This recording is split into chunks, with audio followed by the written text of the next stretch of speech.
en el avance de esta temática. Estamos en el tema de relación médico-paciente. En todo caso, en todo vínculo entre partes, entre un paciente y un médico, pues en la actualidad adquiere connotaciones mucho más complejas de lo que era antes. Antiguamente existía una persona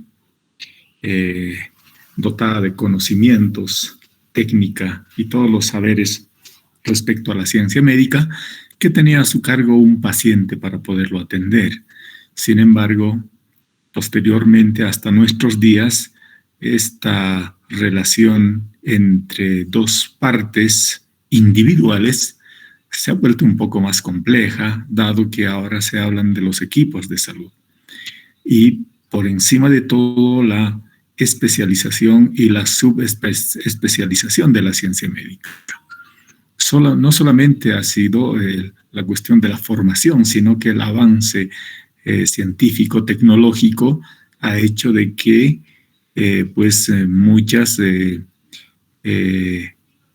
muchos médicos, muchos especialistas y subespecialistas han tenido que adquirir ciertas destrezas en el manejo de equipamiento relativos al quehacer específico dentro de la ciencia médica. No solamente se hablaban de especialidades, sino dentro de las especialidades existen además subespecialidades que tecnológica y científicamente son aún muy complejas. Por lo tanto, en la atención de un paciente ya participan muchas personas, muchos profesionales, con un único fin, que en este caso es la satisfacción del paciente.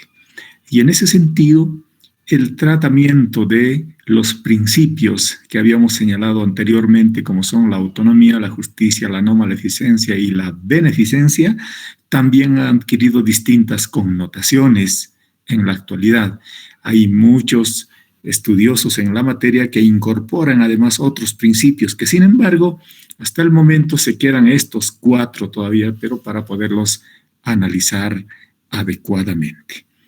Nos habíamos quedado precisamente en esta diapositiva para ir tratando algunos aspectos individuales de cada uno de estos elementos. Y es así que entendemos a la ética, ¿no es cierto?, incorporado a estos principios bioéticos, ¿no es cierto?, como son la autonomía, la justicia, la no maleficencia y la beneficencia.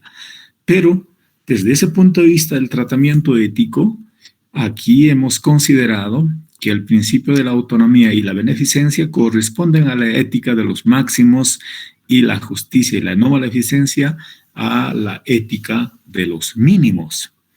Pero, ¿qué significan cada una de estas? ¿Por qué se llaman ética de mínimos y ética de máximos?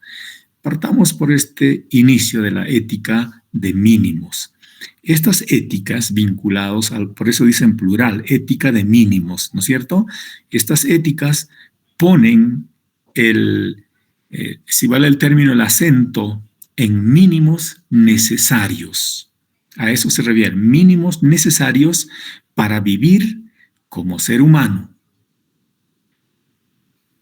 Si me dejo entender, dentro de este aspecto entonces se considera, ¿no es cierto?, a los mínimos necesarios para vivir como seres humanos. Está vinculado entonces a ese término.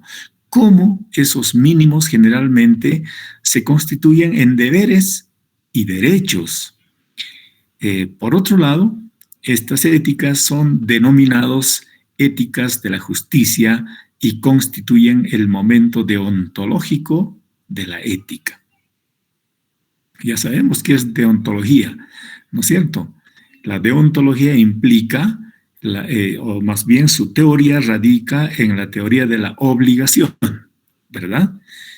Ahora bien, significa en esta área de la ética de los mínimos, significa, en otras palabras, el mínimo de legalidad y orden que una sociedad necesita. O sea, lo básico, lo mínimo necesario como para poder ordenar la relación de las personas en una sociedad. Y esto se refiere a los valores, a las ideas, a las normas que los ciudadanos se supone que de una cultura plural, ¿no es cierto?, diverso, comparten y que por haberse compartido además se encuentran en la base de sus ordenamientos jurídicos. En todo caso, pues, requiere la protección de la integridad interpersonal y social. Por ejemplo, el principio de la no maleficencia, pues, trata de evitar la discriminación, la marginación o la segregación de unos individuos por otros en las cuestiones básicas de la convivencia, que en este caso sería el principio de justicia. Entonces, con ética de mínimos vamos a entender aquellos que están recogidos en ciertas normas jurídicas, por cierto, por eso se habla de la justicia, está incluida en ellas, y la no maleficencia, porque el médico está obligado a ciertas reglas. Cuando digo médico obligado, entonces estamos hablando de la deontología precisamente, ¿verdad? Entonces, el ejercicio profesional, por ejemplo, está incluido ahí, y la responsabilidad médica también, dado que nosotros, al atender a un paciente, estamos legalmente obligados a responder por todo lo que hacemos durante el ejercicio profesional. Y eso está establecido en las normas, está en el Código Penal precisamente, ¿no es cierto? Por lo tanto, esa obligatoriedad que tenemos nosotros de no hacer el mal a otras personas está vinculado en esos términos éticos para comprender la ética de los mínimos respectivamente. Y por otro lado, la ética de máximos, ¿no es cierto?, está relacionado a la ética en calidad de propuesta de plenitud y un camino para lograrla. En otras palabras, hablan del bien, de la felicidad, de las virtudes, y suelen dar consejos fundamentalmente de prudencia para orientar las acciones del ser humano en distintos ámbitos, pero principalmente por parte del médico. En general, estas éticas consideran que la vida humana tiene una finalidad que es la plenitud, el vivir bien y hacer el bien. Estos, a diferencia de la ética de los mínimos, no están recogidos formalmente en un código, ¿cierto?, que intente regular la relación entre las personas dentro de una sociedad, sino más bien está vinculado a los aspectos que una persona debiera cuidar, ¿no es cierto?, con un propósito final, que es en realidad la vida humana como fin y, por supuesto, la plenitud del vivir bien y hacer el bien. Por estos aspectos que acabamos de comentar, pues se puede entender entonces la beneficencia. En el principio de la beneficencia es hacer el bien y se objetiviza en la relación médico-paciente.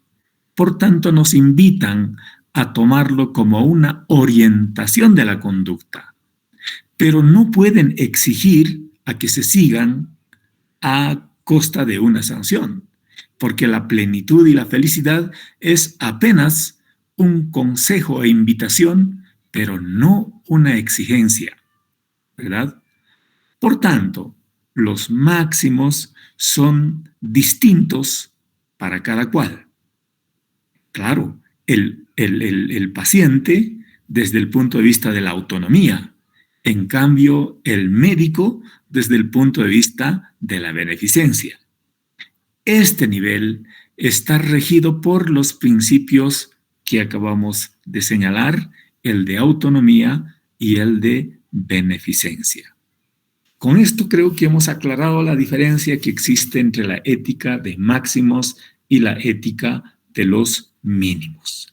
La ética de los mínimos está recogido en ciertos preceptos normativos que se caracterizan de alguna manera por la obligatoriedad de adecuación de los actos, en este caso profesionales o por parte del paciente, pero obligados bajo esta expresión normativa, ¿verdad? Para eso no necesitamos el convencimiento interno, sino las sanciones vienen directamente cuando se incumple ese tipo de normas. En cambio, la ética de los máximos está vinculado a un propósito que tiene que ver con la misma vida, la plenitud, el vivir bien, el hacer el bien, etcétera, pero viene más que una recomendación de un modelo de relación que debería existir entre los pacientes y los médicos respectivamente, cada uno considerados según la autonomía que les corresponda, ¿no es cierto? El paciente bajo el principio de la autonomía y el médico bajo el principio de la beneficencia. Ahora, ¿qué significan cada uno de estos principios? Creo que ahí viene lo principal y lo básico. ¿Qué significa la autonomía? ¿Qué significa el principio, de autonomía? Por si acaso, la autonomía, la justicia, la no maleficencia y la beneficencia son principios bioéticos. Ahora bien, el principio de la autonomía en un inicio era nombrado como respeto a las personas. Pero en la actualidad significa que los valores, los criterios, las preferencias del enfermo gozan de prioridad en la toma de decisiones, en virtud de su dignidad como sujeto.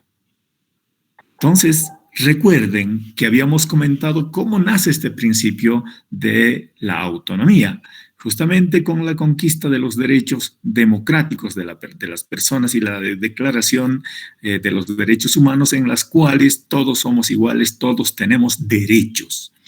Bajo esa perspectiva, pues también se respetan los derechos del enfermo con carácter de prioridad sobre la toma de decisiones. Recuerden bien, goza de preferencias del enfermo la prioridad en la toma de decisiones.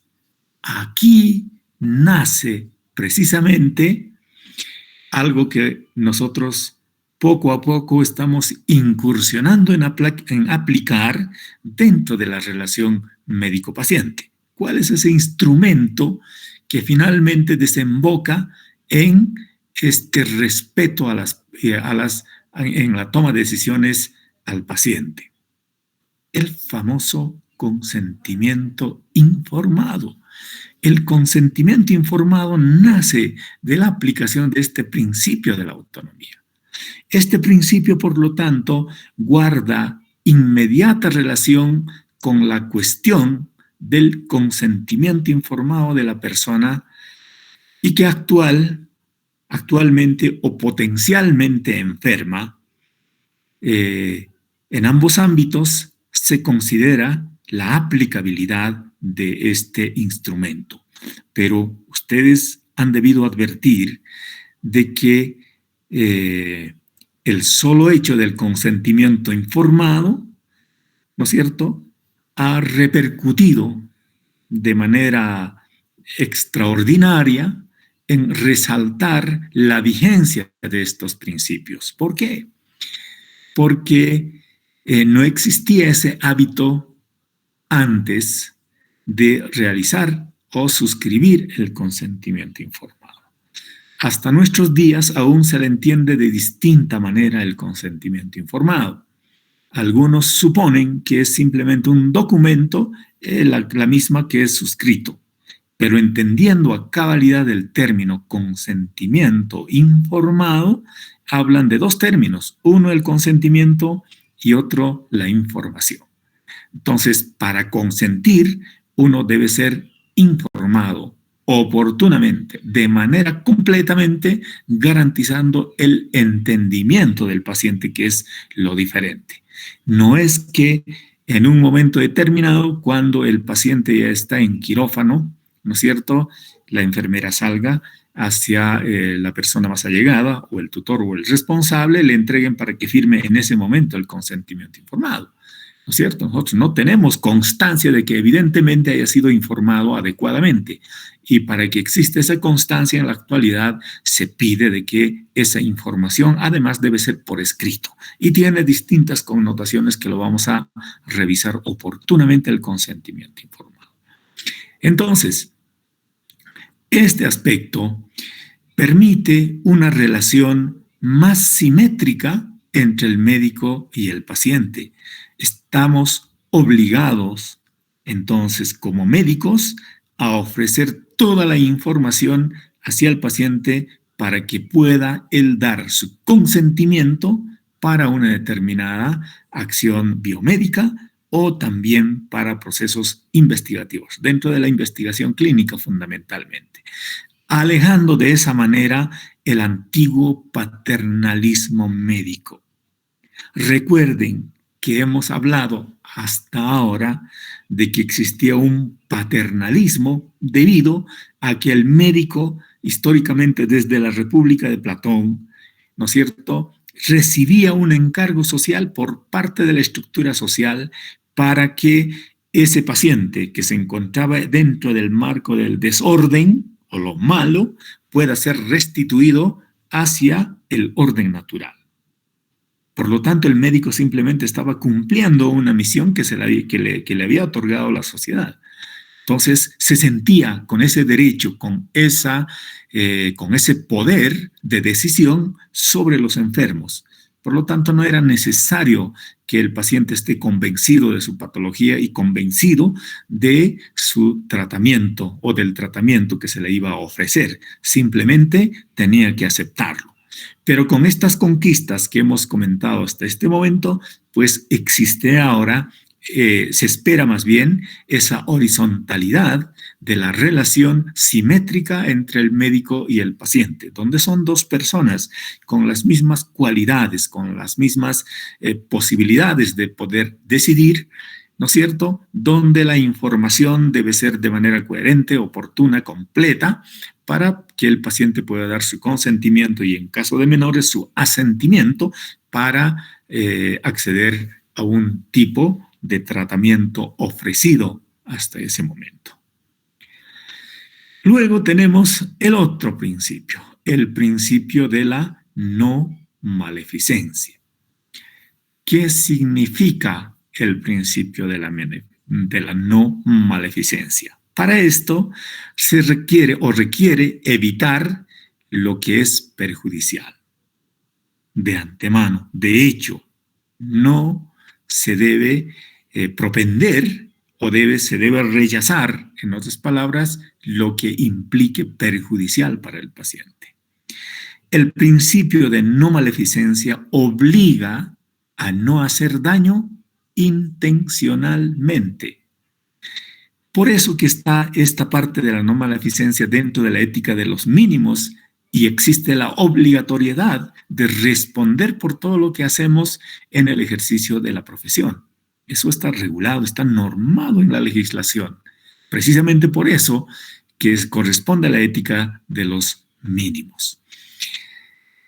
Ahora, esta obligación de no hacer daño intencionalmente radica bajo dos ámbitos, bien sea por acción o bien sea por omisión. ¿Qué quiere decir? Que hacemos daño mediante una acción concreta que no debería haberse realizado, que no corresponde a los protocolos, o si corresponde a los protocolos, sin embargo, ha sido realizado con negligencia o con imprudencia o por falta de pericia. Esa es la acción. En cambio, la omisión se refiere a omitir ciertas obligaciones establecidas en los protocolos, aquello que no hemos previsto, ¿no es cierto? De manera negligente, no hemos hecho una acción que deberíamos haberla hecho. Por ejemplo, la falta de socorro es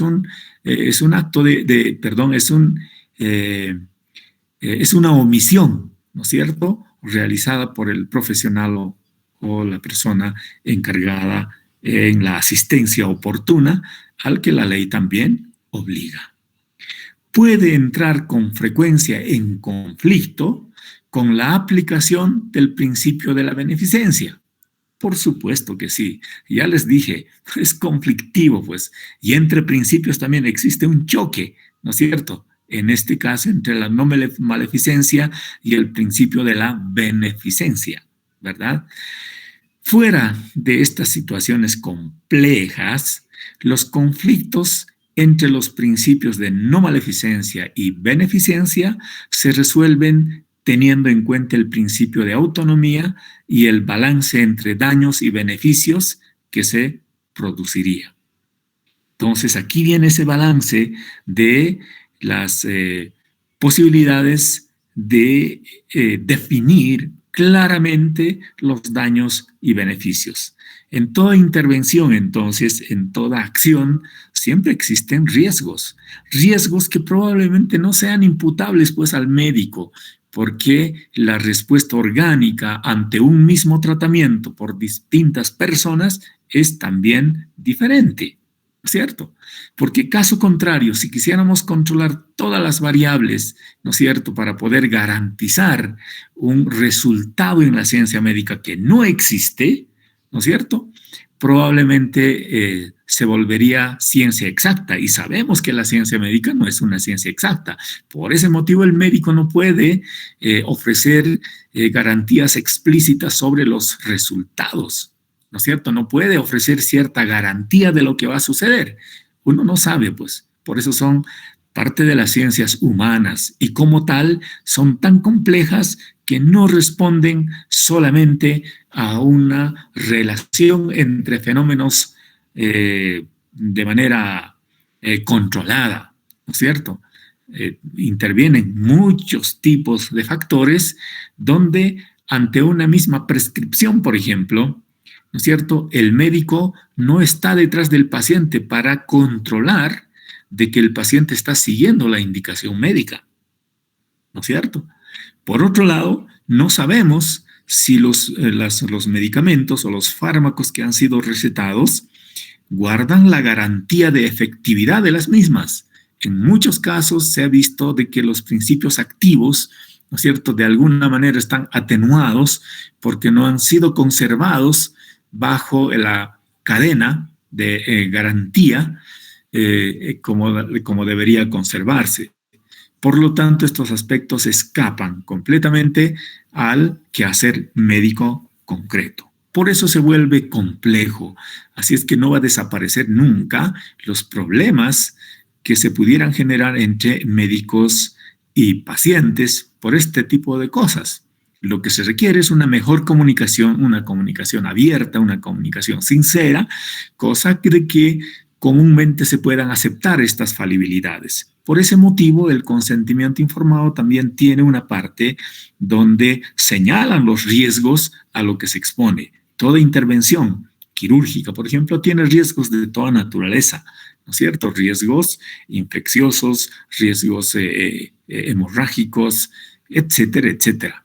Entonces, todo se puede esperar y el paciente tiene que entender de que existe un margen de riesgo que no es precisamente imputable o atribuible al médico en sí, porque el médico pudiera cumplir con absolutamente todos los protocolos de atención, sin embargo, los resultados a veces no son queridos. Y para resolver esto se necesitan equipos expertos en la materia también y no dejarlo solamente a la ciencia jurídica para que resuelva estos impases. Eso estaba por suceder hace tiempo cuando nos pusimos al frente para rechazar ese nuevo código penal en la cual directamente querían que las personas encargadas en administrar justicia tomen conocimiento directamente de estos aspectos, sin pasar por un nivel idóneo, ¿no es cierto?, pero con conocimiento de causa, capaces de investigar este tipo de hechos. Luego tenemos el principio de beneficencia, que es relativo a la relación médico-paciente explícitamente. Entonces, maximizar los beneficios posibles y disminuir los daños.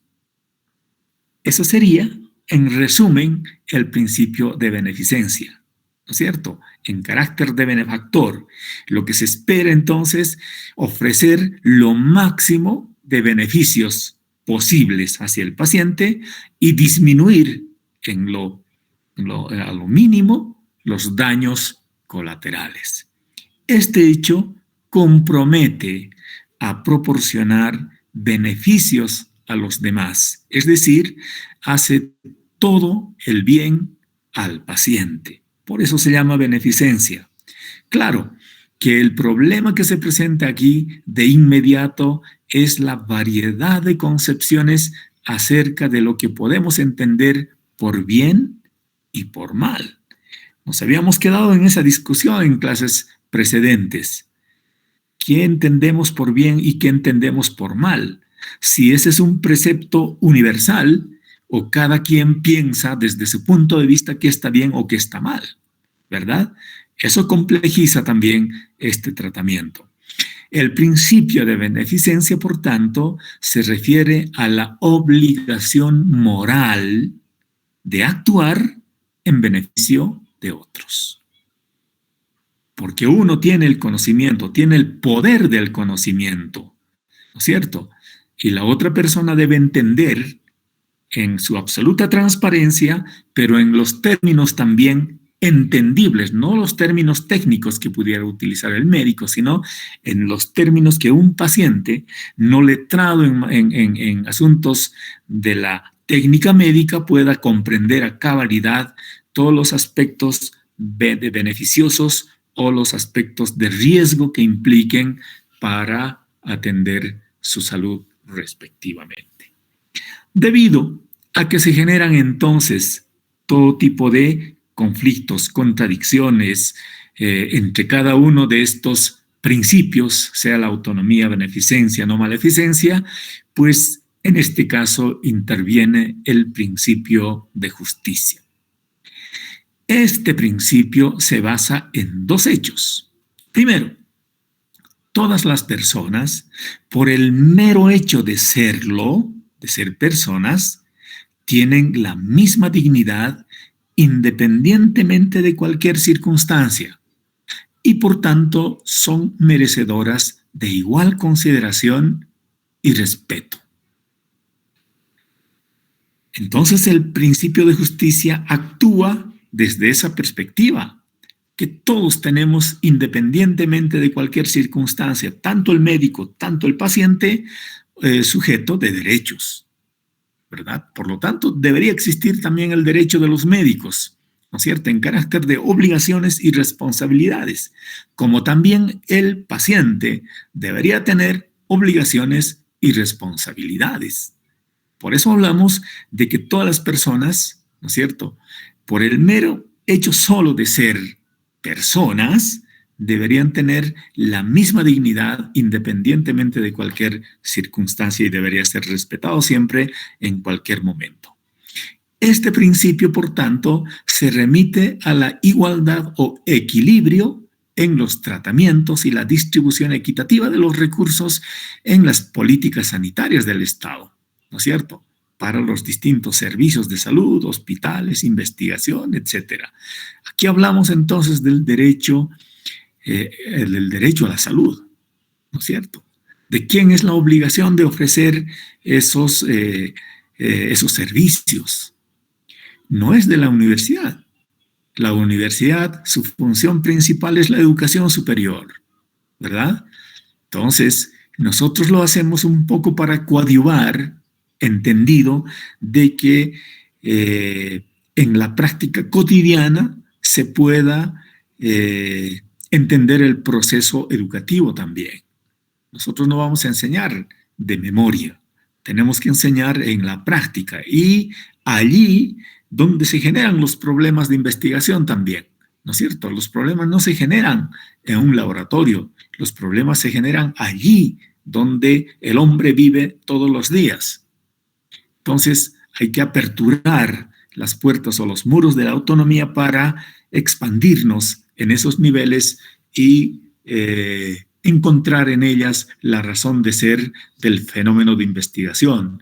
Por lo tanto, los estudiantes, los docentes y todos los recursos universitarios deberían estar destinados siempre a ese proceso de incorporación de nuevos conocimientos para apoyar a un Estado que prácticamente financia la educación de los nuevos estudiantes, ¿verdad? Bien. Ahora, existen niveles también. Estos niveles están aplicados a la beneficencia, a la autonomía, a la no maleficencia y la justicia, ¿verdad? Pero tomando en consideración la referencia moral como la cúspide de una pirámide, que es la dignidad por sobre todas las cosas, que significa la elevada moral, el sentido ético y las acciones honrosas. A eso siempre deberíamos propender, ¿no es cierto? En todo caso.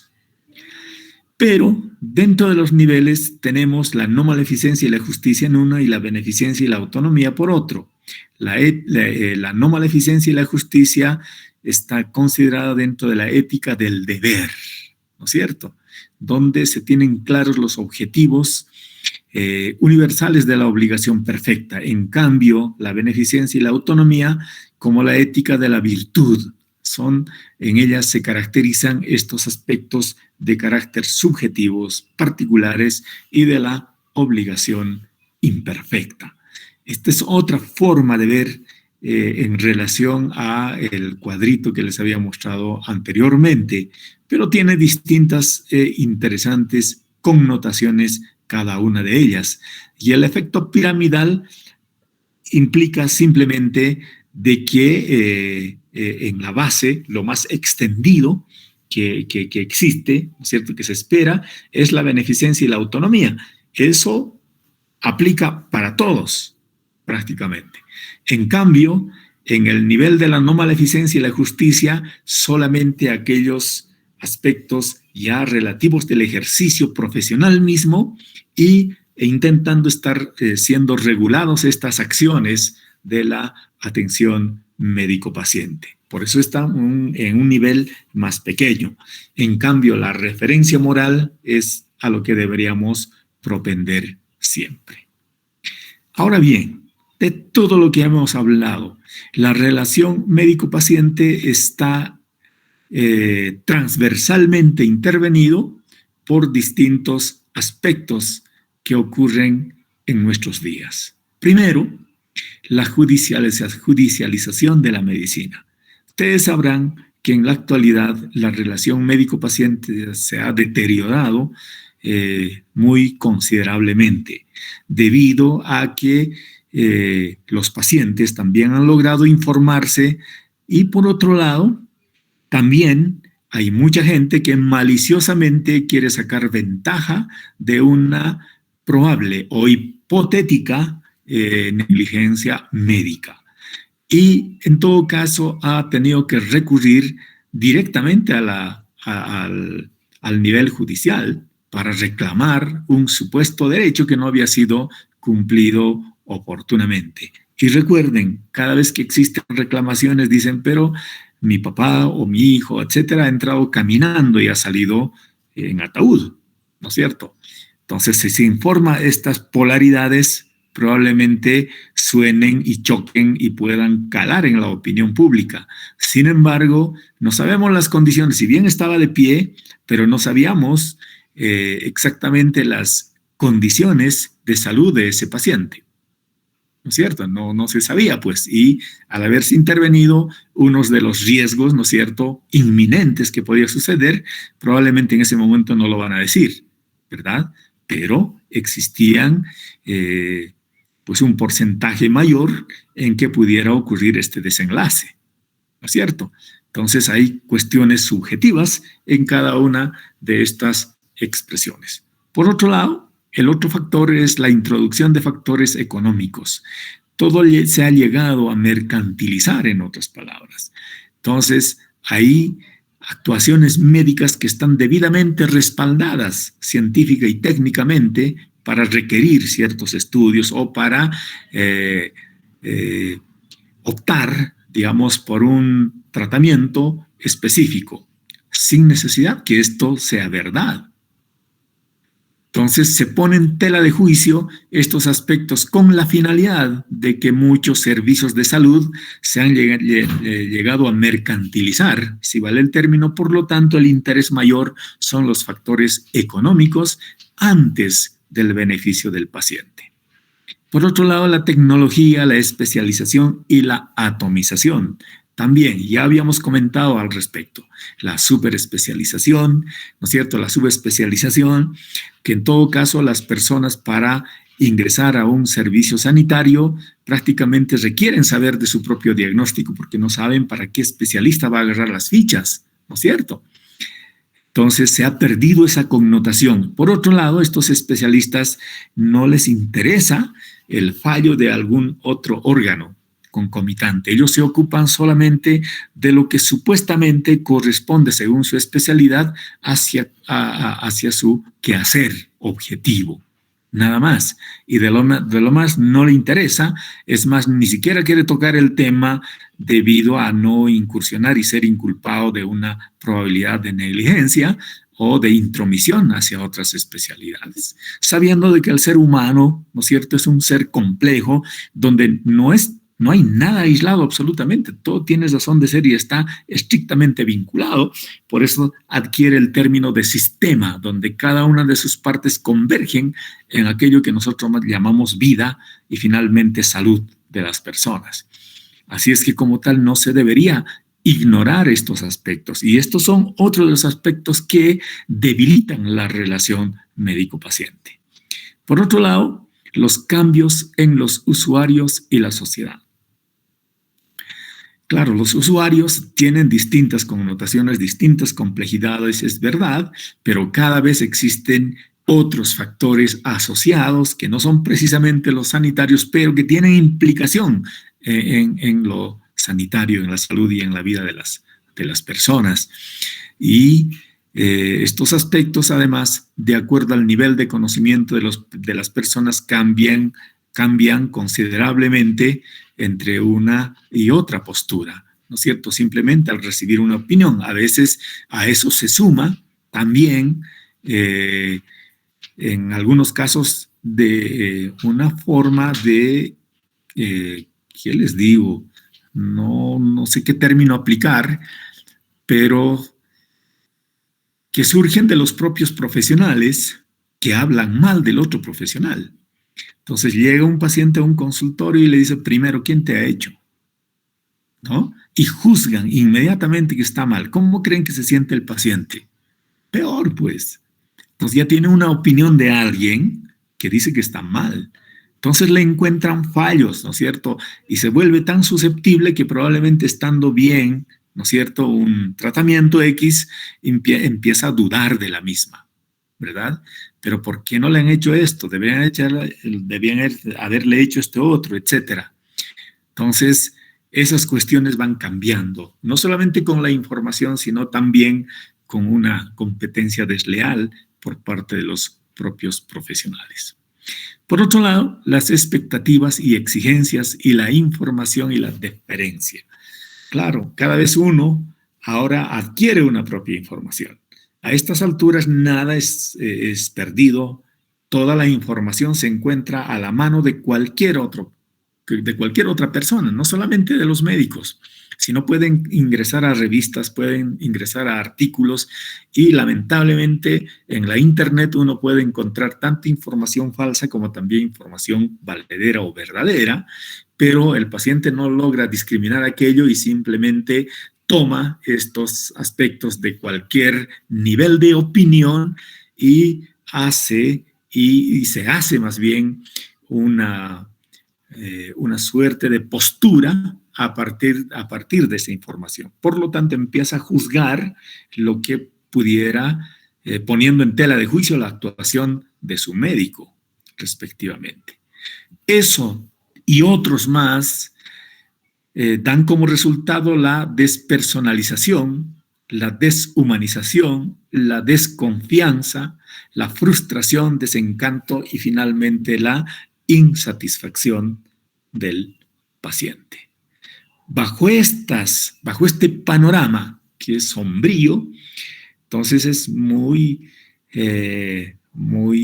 lejano, ¿no es cierto?, poder entender una adecuada relación médico-paciente. En este momento está completamente deteriorado por estas perspectivas, por estas cosas que van sucediendo en la actualidad, en un nivel de desconfianza prácticamente. Pero la idea es buscar un cierto equilibrio. Entonces, se trata de coordinar entre distintos modelos de atención. Los modelos de atención han sido, pues, trabajados, ejecutados en distintos países bajo distintas escuelas. Muchos pacientes han adoptado distintos modelos y existen distintos modelos. A veces nosotros nos hemos formado en el modelo autoritario, principalmente donde el médico se suponía que era el señor, el dueño y señor, el monarca respecto a la salud, ¿cierto? Y que conocía todo y él, el paciente solamente era un súbdito que tenía que obedecer todas las órdenes del médico. Fíjense la palabra orden, ¿no es cierto? Siempre las utilizamos, orden médica, ¿no es cierto? Una orden de trabajo, etc. Bueno, ese modelo ha primado siempre, ¿no es cierto? Desde un principio, desde la República de Platón, tenemos referencia hasta nuestros días que aún persiste el modelo autoritario. Por otro lado, existe el modelo democrático, que ha nacido posteriormente, ¿no es cierto?, con la conquista de los derechos humanos precisamente. Por lo tanto, este modelo democrático ya ajusta, ¿no es cierto?, derechos individuales como también derechos colectivos. Por lo tanto, siempre se debería actuar en concordancia a los parámetros referentes a este modelo. Por otro lado, el modelo paternalista también está muy ligado al modelo autoritario, ¿no es cierto? ¿Por qué?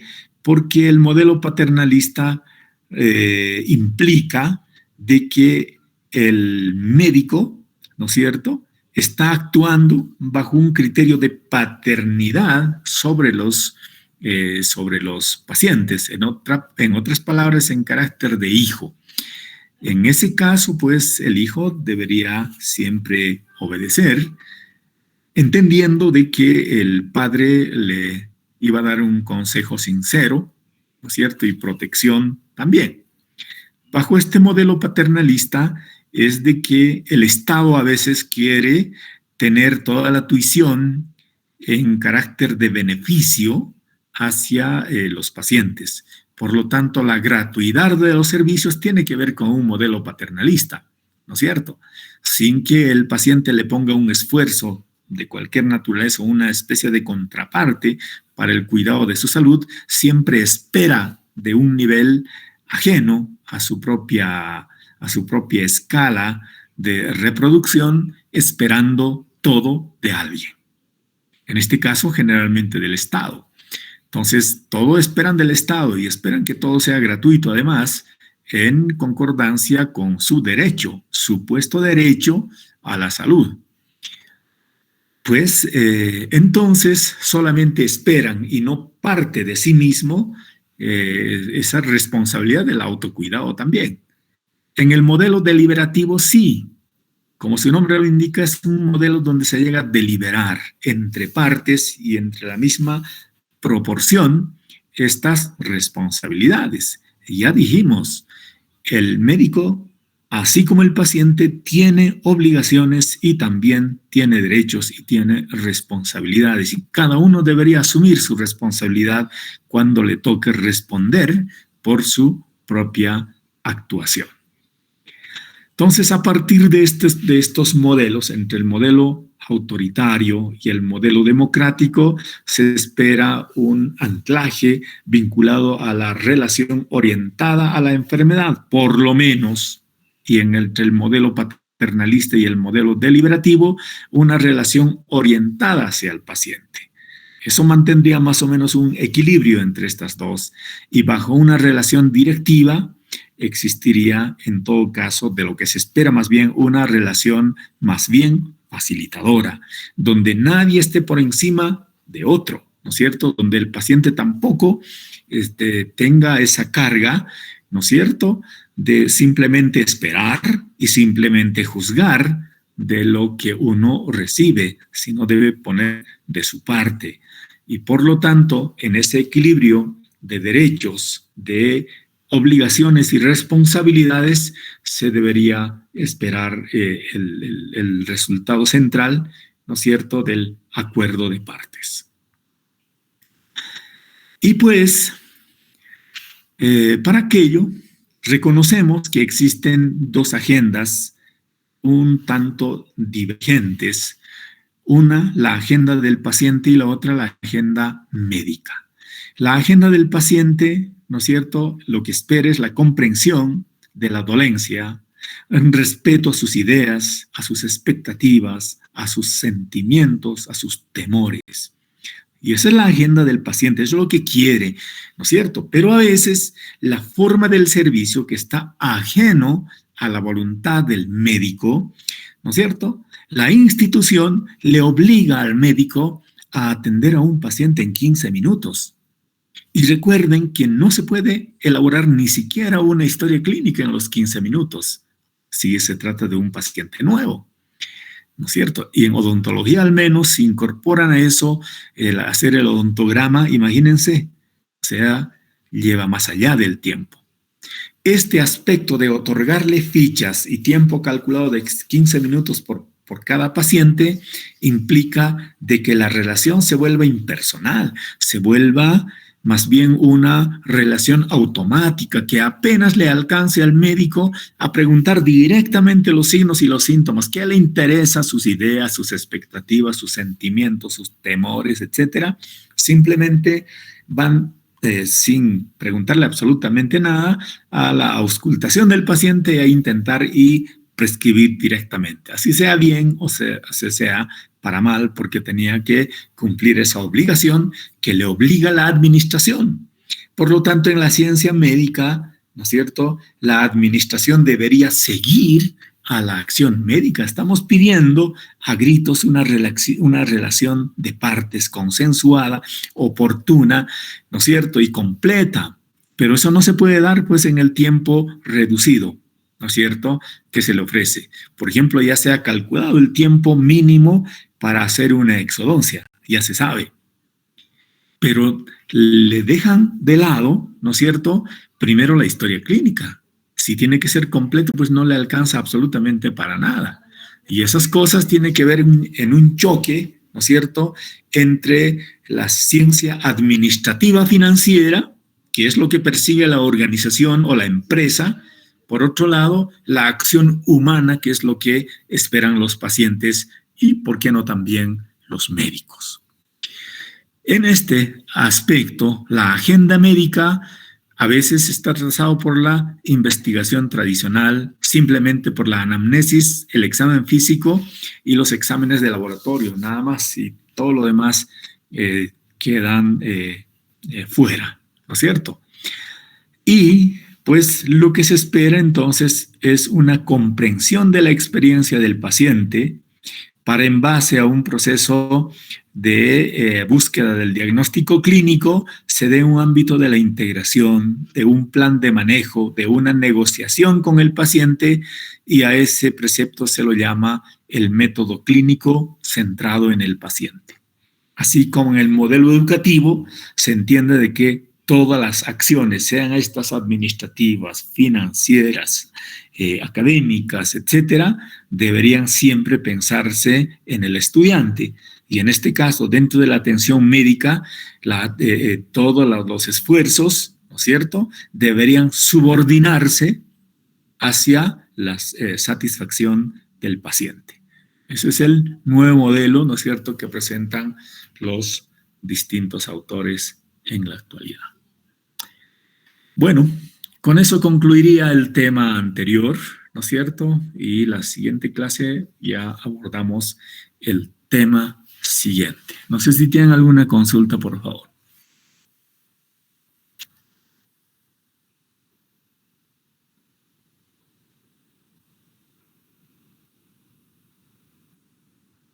Bueno, creo que no hay preguntas. Bueno, con esto concluiríamos entonces, mis queridos estudiantes. Esperen un ratito. Pues nos vemos el próximo día miércoles, si Dios quiere. Un abrazo para todos, que estén bien. Chao, queridos estudiantes.